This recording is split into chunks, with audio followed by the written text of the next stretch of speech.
या ठिकाणी गृह जेलच्या संबंधामध्ये देखील पोलीस क्वार्टर्स आणि याच्या संबंधी देखील विषय आहे अध्यक्ष महोदय।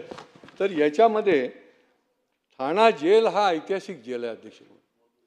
या ठिकाणी शासनाने निधी मंजूर केला तिथल्या जेल क्वार्टर्ससाठी, तिथला जो स्टाफ आहे, अधिकारी आहे, तो निधी बंद केला। गृह विभागाने का त्यांना आदेश दिले की आता ही जेल जी आहे ती आता बंद करायची आहे, ही जेल हलवणार आहे, ही काय बिल्डर लॉबीची याच्यामध्ये घाट घातलाय का? हा बिल्डर लॉबीचा डाव आहे का?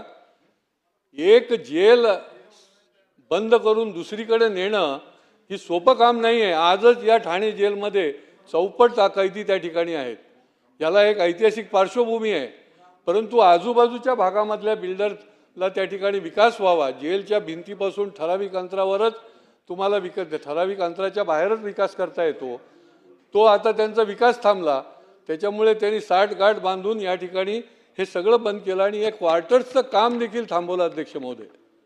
निधी तयार आहे, टेंडर तयार झालेले आहेत।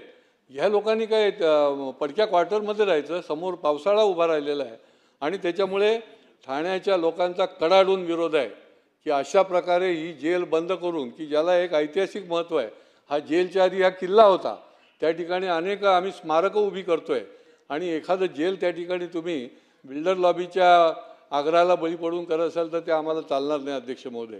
आणि त्याच्यामुळे हे ताबडतोब तुम्ही मान्यता दिली पाहिजे आणि हे जेल क्वार्टर्सचे काम जे आहे ते पूर्ण झालं पाहिजे। तिथल्या कर्मचाऱ्यांना त्या ठिकाणी राहण्याची त्या ठिकाणी वानवा होता कामा नये अध्यक्ष महोदय।